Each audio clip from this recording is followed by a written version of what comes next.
అందరికీ నమస్కారం. నేను రమ. ఈ రోజు మనతో ఉన్నారు ప్రముఖ ఆధ్యాత్మికవేత్త, తంత్ర జ్యోతిష్యులు చింతా రుక్మంగధరావు గారు ఉన్నారు. జూలై నెలలో ద్వాదశ రాశుల వారందరికీ కూడా ఏ విధంగా ఉండబోతుందో సార్తో మాట్లాడి తెలుసుకుందాం. నమస్తే అండి. మాతృదేవోభవ, పితృదేవోభవ, ఆచార్య దేవోభవ. ఓం నమో మాందేశ్వరాయ నమః. అందరూ బాగుండాలి, అందరికీ మంచి జరగాలి. సార్, జూలై నెలలో మీన రాశి వారందరికీ ఏ విధంగా ఉంది, ఇటువంటి జాగ్రత్తలు తీసుకోవాలి? 2020 సంవత్సరం మాస ఫలితాల్లో భాగంగా జూలై మాసం మీనరాశి వాళ్ళకి ఎలా ఉందంటే, రాశ్యాధిపతి పంచమంలోకి రావడం వీళ్ళ అదృష్టం. జన్మంలో శని ఉన్నాడు, శనిని చూస్తాడు. జన్మంలో శని ఉంటే వీళ్ళు ఇంతకుముందు 1 year 2 years బ్యాక్ ఎలా ఉన్నారో ఫోటో తీసుకుంటే ఇప్పుడు చూస్తే బ్లాక్గా అయిపోయింటారు. శని వచ్చేస్తాడు కదా జన్మంలోకి. వీళ్ళ మదర్కి కంపల్సరీ అన్హెల్త్ చేసి ఉంటుంది, వీళ్ళకు చేస్తుంటుంది. ఫస్ట్ పూర్వభాద్ర నక్షత్రం వాళ్ళకి చేస్తుంటుంది, తర్వాత ఉత్తరాభాద్ర వాళ్ళకి చేస్తుంటుంది అనారోగ్యం, రేవతి వాళ్ళకు చేస్తుంది. అంటే జన్మలకు దేహం పైకి వచ్చేసాడు కాబట్టి దేహ అనారోగ్యము. జన్మ ఇచ్చింది తల్లి కాబట్టి జన్మడిన తల్లికి, తల్లి సమానులకు కష్టము నష్టము. మరీ ముసలి వాళ్ళైతే స్వర్గస్థులు ఏదని కూడా అవకాశం ఉంది. ఆయుష్కారకుడే వచ్చాడు కాబట్టి దేహ పీడ అంటారు దీన్ని. అదేవిధంగా పంచముల గురువు వచ్చి చూస్తున్నందువల్ల ఇది కాస్త ఉపశమనం కలుగుతుంది. అదేవిధంగా మీనరాశి వాళ్ళకు 4వ ఇంట్లో బుధుడు ఉన్నాడు, బాధకాధిపతి 4వ ఇంట్లో ఉన్నాడు కాబట్టి గృహ సంబంధమైనటువంటి ఏదైనా ఖర్చులు కానీ, ఆ సౌకర్యం కానీ, ఇంట్లో ఇంకేదన్నా ఏదో ఒక దానికి సంబంధించిన ఏదో ఒక బాధ ఉంటుంది. మీనరాశికి, ధనుసు రాశికి బుధుడే బాధకాధిపతి, బలంగా 4వ ఇంట్లో ఉన్నాడు. ఇక 3వ ఇంట్లో కుజుడు ఉన్నాడు, ఇది మంచిది. వీళ్ళు చేసే ప్రయత్నాలు కొంచెం స్పీడ్గా, ప్రాంప్ట్గా, అక్యూర్గా, ఖచ్చితంగా వేగంగా చేస్తారు. కుజుడు వేగం కాబట్టి కొంతమంది స్పీడ్ తోలితేనే కంట్రోల్లో ఉంటారు, స్లోగా తోలితే పడిపోతారు. కుజుడు దానికంత కారణం. అదే కుజుడు నీచపడితే స్లోగా తోలాలి, కుజుడు నీచపడకపోతే స్పీడ్ ఉంటుంది, స్పీడ్లోనే కంట్రోల్ ఉంటుంది. కొంతమంది స్పీడ్గా రాస్తారు, గుండ్రంగా రాస్తారు, స్లోగా రాస్తే హ్యాండెడ్ కుదరదు. ఏదైనా వేగంగా ఉండే ప్రతి యాక్టివిటీ కుజుడే. ఈ లగ్నానికి మంచివాడు, ద్వితీయాధిపతి, భాగ్యాధిపతి, 3వ ఇంట్లో బాగున్నాడు. తర్వాత 6వ ఇంట్లోకి వచ్చేకాడికి కేతువు, శుక్రుడు ఉన్నారు. శుక్రకేతులు 6వ ఇంట్లో ఉన్నప్పుడు శుక్రుడు మంచివాడు కాదు, భృగుషడ్ దోషము అంటారు. కేతు మంచిదే, కానీ శుక్రుడు ఈ రాశిలో ఉచ్చస్థితి పొందుతాడు. అటువంటి వాడు 6వ ఇంట్లో పడ్డాడు. భృగుషడ్ దోషం ఉన్నప్పుడు ఏమవుతుంది, వివాహ విషయం. శుక్రుడు అంటే భార్య, స్త్రీ అని అర్థం. అంటే లేడీస్తో వీళ్ళకి ఏదో ఒక గొడవలు వస్తాయి. ఎవరో వీళ్ళకి సంబంధం లేని కూడా సరే వీళ్ళ గురించి వేరే వాళ్ళు చెడ్డగా చెప్పి ఏదో ఇంకొక విధంగా స్కెచ్ చేస్తారు. వీళ్ళ అత్తగారు కావచ్చు, వీళ్ళ వదిన గారు కావచ్చు, లేదా ఎదురుంటాం కావచ్చు, భార్య కావచ్చు, ఏదో గొడవలు వస్తాయి. అంటే వాళ్ళ వల్ల కొన్ని సమస్యలు వస్తాయి. అంటే శత్రువు రుణస్థానంలో ఉన్నాడు కదా. 6వ ఇంట్లో ఈ రాశికి 6వ ఇల్లు అనేది అంత మంచిది. ఏ రాశి కూడా 6వ ఇల్లు అనేది మంచిది కాదు. కాబట్టి శుక్రుడు అంటే స్త్రీ కారకుడు కాబట్టి తత్సంబంధమైన సమస్యలు వస్తాయి. ఇది ఎక్కడున్నా సరే ఇప్పుడు ప్రపంచంలో, ఆ సినిమా ఫీల్డ్ కావచ్చు, పొలిటిక్స్ కావచ్చు, రాజకీయాలు కావచ్చు, మన రియల్ ఎస్టేట్ కావచ్చు, ఎక్కడైనా సరే జెంట్స్ ఎలా ఉంటారు, లేడీస్ ఎలా కదా ఉన్నారు సమాజంలో. ఇప్పుడు అవి కొంతమంది సంబంధమైన సమస్యలకు వస్తూ ఉంటాయి, అవన్నీ వస్తాయన్నమాట. కాబట్టి వీళ్ళు ఆ విషయంలో కేర్ఫుల్గా ఉండాలి.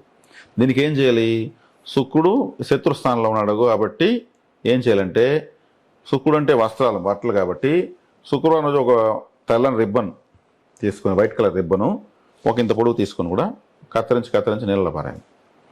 శుక్రుడు అంటే అద్దము, ఈ అద్దాన్ని శుక్రవారం రోజు శివాలయంలో పెట్టాలి. అందరూ చూసి ఆడ పసుపు, కుంకుమ, గంధం పెట్టుకుంటారు. శుక్రుడు అంటే పర్ఫ్యూమ్ కాబట్టి వట్టివేర్లు లాంటి మూలిక అభిషేకం శివుడికి చేపిస్తే శుక్రవారం మంచిది. శుక్రుడు అంటే వస్త్రాలు కాబట్టి శివుడికి, అమ్మవారికి వస్త్రాలు సమర్పించచ్చు శుక్రవారం. శుక్రుడు అంటే లిక్విడ్ స్వీట్స్ అంటే ఏమి, బూందీ, జాంగ్రీ, హల్వా, గులాబ్ జామ్, రసగుల్లా, జిలేబీ, ఇవన్నీ అంటే నోట్లో కొరికితే లిక్విడ్గా ఉండేటువంటి స్వీట్స్. గట్టిగా ఉండేవంతా గురువు శుక్రుడు కాబట్టి లిక్విడ్ స్వీట్స్. ఇటువంటి స్వీట్స్ ఆ శివాలయంలో సమర్పించి భక్తులకు పంచేయాలి. ఆలయాల్లో పంచుతూ ఉంటారు వాళ్ళు, ఇష్టంగానే తీసుకొని రెస్పెక్ట్గా తింటారు అందరూ. ఒక గ్రహ పరిహారం కోసం ఇస్తూ ఉంటారు, ఇది మంచిది. అదేవిధంగా శుక్రుడు అంటే పర్ఫ్యూమ్ కాబట్టి ఒక పర్ఫ్యూమ్ బాటిల్ చిన్నది తీసుకుని శుక్రవారం రోజు ఎక్కడ డ్రైజ్లో ఫుల్గా స్ప్రే చేసేసేయాలి. శుక్రుడు అంటే మల్లెపూలు కూడా కొంతమంది కేరళ, తమిళ ఏం చేస్తారంటే ఒక మూర తీసుకుంటారు. శుక్రుడు వ్యతిరేకం భార్యతో గొడవ వస్తే ఓ మూర మల్లెపూలు తీసుకుని తుంచి డ్రైనేజ్ బారేసిపోతూ ఉంటారు శుక్రవారం. అది ఒక అర్థాన్ని తీసుకుని దాని మీద ఒక రాయి వేసి పగ కూడా వేసిపోతూ ఉంటారు. శుక్రుడు అంటే అర్థం కాబట్టి దాని ఆ వ్యతిరేకతను, భార్యతో ఉన్న వ్యతిరేకతను ఇక్కడ వస్తు రూపంలో వ్యతిరేకం చేస్తారు. వస్తాయి, కాంప్రమైజింగ్స్ వస్తాయి. ఇవన్నీ చేయొచ్చు. ఈ లిక్విడ్ స్వీట్స్ ఉంటాయి కదా, ఇవి పంచవచ్చు. ఇప్పుడు తీసుకోవడం కన్నా పంచడం మంచిది. 6వ ఇంట్లో శుక్రుడు అంటే మెయిన్గా స్త్రీలకు సమస్యలు రాకూడదు. ఇప్పుడు ఒక వ్యక్తికి భార్యతో కూడా వస్తే ఏం చేస్తాడు, అవి చిలికి గాలం వల్ల కోట్ల దాకా వెళ్తాయి. ఈ పరిహారాలు చేస్తే సరదాగా చేసేయచ్చు. నేను చెప్పే పరిహారాలు సమస్య పోతాయి. భార్య కాంప్రమైజ్కి వస్తుంది. సరే నీదో తప్పు నాదో తప్పు, ఇది ఇంకా అవసరం లేదు, మనం ఇంత ఆపేద్దామంటుంది.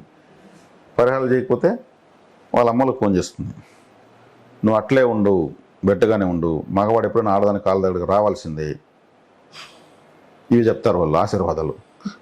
ఇది వీళ్ళమ్మ నాన్న చెప్తాడు, నువ్వు అట్లే ఉండు, నువ్వేం మగవాడు, నువ్వెందుకు భయపడాలి, మగవాడి కాళ్ళ కాడికి భార్య ఎప్పుడైనా రావాల్సిందే, ఆడదానికి నువ్వెందుకు భయపడేది అని వీళ్ళు ఆశీర్వదిస్తారు. సరే వాళ్ళ మాట ఈయన, వాళ్ళ మాట ఈమె, మొదలు వీళ్ళ సంసార సంతోషాలు మొత్తం పోతాయి. అవి పెంచి పెద్దవి చేసి వృక్షాలు చేసేసి కోర్టులోకి వెళ్ళి ఇద్దరు అటు ఇటు నిల్చుకున్న వరకు తెస్తారు. ఇద్దరికి సర్ది చెప్పేటువంటి రామాయణం ఏమైనా ఉందా? ఇప్పుడు ఇవన్నీ చేసుకోవడం ఏమవుతుందని చెప్పేవి వీళ్ళకి కూర్చొని మా దేశం మాట్లాడుకుంటారు. మా అమ్మకు నేను చెప్పేది వద్దు, మీ నాయన నువ్వు చెప్పేది వద్దు, గొడవ పడినా మనమే, కలిసి ఉన్నా మనమే. ఈ అండర్స్టాండింగ్ ఎంత అదృష్టం. గొడవలు రాకపోతే సంవత్సరాలు టేస్ట్ ఉండదు, అవే జీవితం కాకూడదు కదా. ఇప్పుడు శుక్రుడు అంటే ప్రపంచానికి ఆధారము.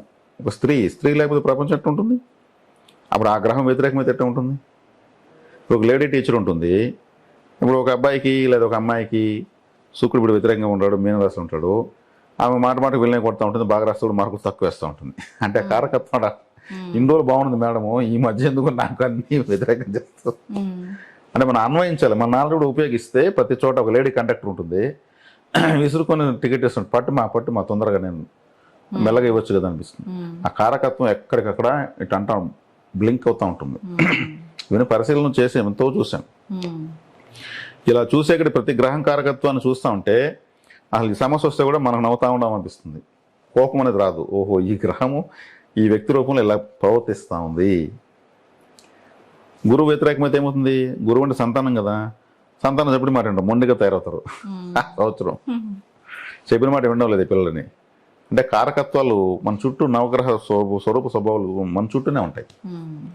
కాబట్టి ఇప్పుడు శని జన్మలో ఉన్నాడు, శివాలయానికి ఎక్కువ వెళ్ళాలి, కాలభైరవ ఆరాధన ఎక్కువ చేయాలి. కాలభైరవ అష్టకం ప్రతిరోజు విన్నా మంచిదే, చదివినా మంచిదే. వీధి కుక్కలకు ఫుడ్ పెట్టాలి, స్ట్రీట్ డాగ్స్కి పెడితే చాలా మంచిది. అదేవిధంగా నల్లని బట్టను ముక్కలు కత్తిరించి నీళ్ళ కలపచ్చు, నల్లటి బొగ్గులు నీళ్ళ వదలచ్చు, నల్లటి ఆహారం దానం చేయొచ్చు. నల్లగా ఏం ఆహారం ఉంటుంది? నువ్వులతో చేసినటువంటి స్నాక్స్, ఆ కేక్స్ అంతా కూడా స్నాక్స్ బాగా వస్తున్నాయి. నువ్వుల నూనెను అలా శివాలయంలో కాలభైరవాలయంలో అఖండ దీపాలు వెలుగుతుంటాయి, దాంట్లో పొయ్యొచ్చు, చాలా మంచిది. ఇవన్నీ ఈజీ పరిహారాలు. మనం పోస్తే ఆ దీపం ఇంకొక గంట సేపు వెలుగుతుంది కదా, అంటే ఆ వెలుగు ఇంకొక గంట సేపు పెంచాం కదా మనము, పరిహారమే. కాబట్టి ఇటువంటి దానాలు చేయడం వల్ల, మరీ ముఖ్యంగా ఉత్తరాభాద నక్షత్రం మేన రాశిలో ఉంది. ఉత్తరాభాద నక్షత్రం కామధేనువు. గోసేవ ఎక్కువ చేయడం వల్ల, వీధి కుక్కలకు ఫుడ్ పెట్టడం వల్ల, కాలభైరవ అష్టకం వినడం వల్ల, చదవడం వల్ల, శివాలయానికి వెళ్ళడం వల్ల వీళ్ళ జన్మశని యొక్క తాకడ పూర్తిగా తగ్గిపోతుంది. కాబట్టి గోశాలకు వెళ్ళి వాటి ఫుడ్కు, మెడిసిన్కు, కుటీరాలకు, వాటి సంక్షేమానికి ఎంతో కొంత 100 రూపాయలను కట్టి రిసిప్ట్ తీసుకోవాలి. గోత్రం రాసుకుంటారు కంపల్సరీ. గోశాలలో మాత్రం రిసిప్ట్ తీసుకుని చందా తీసుకుంటే పేరు అడగరు, గోత్రం చెప్పండి అంటారు. పేరు గోత్రం చాలా ఇంపార్టెంట్.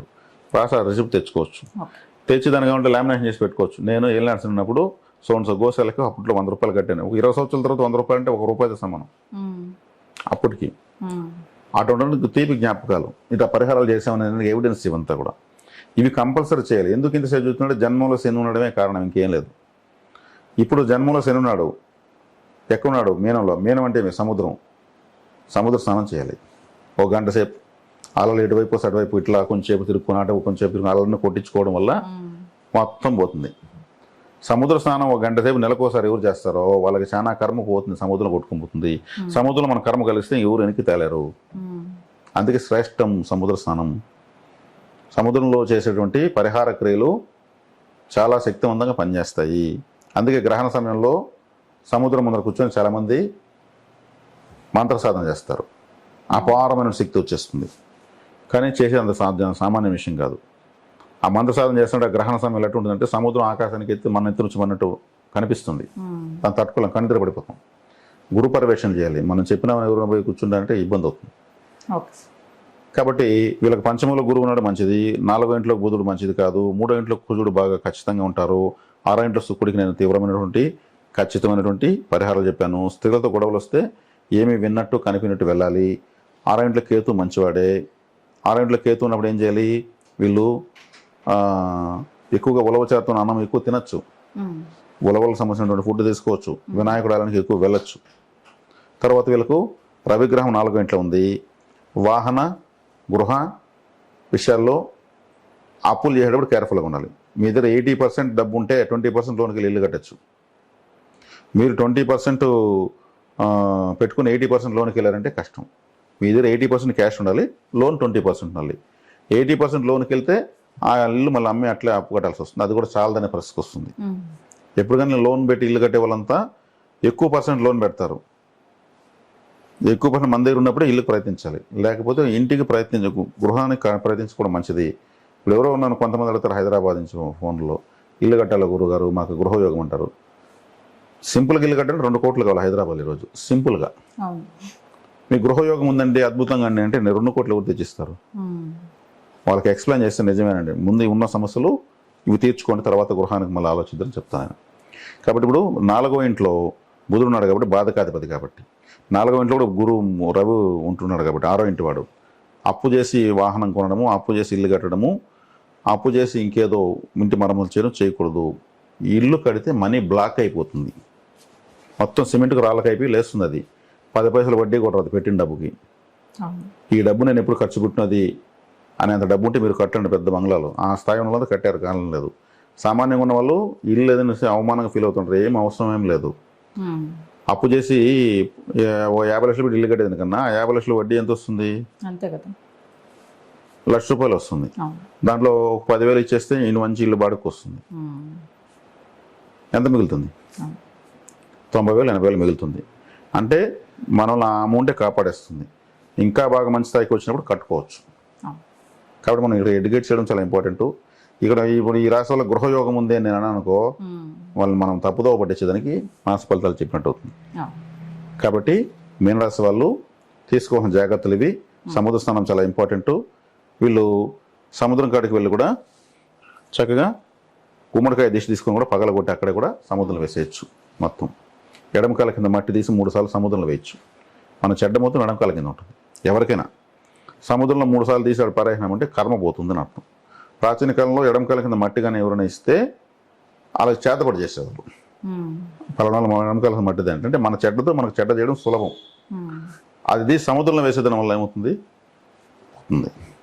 కాబట్టి ఇవి మీనరాశి వాళ్ళకి ఈ మాసం సూచనలు, సలహాలు, జాగ్రత్తలు క్లుప్తంగా. ఓకే సార్, నమస్తే. ధన్యవాదాలు.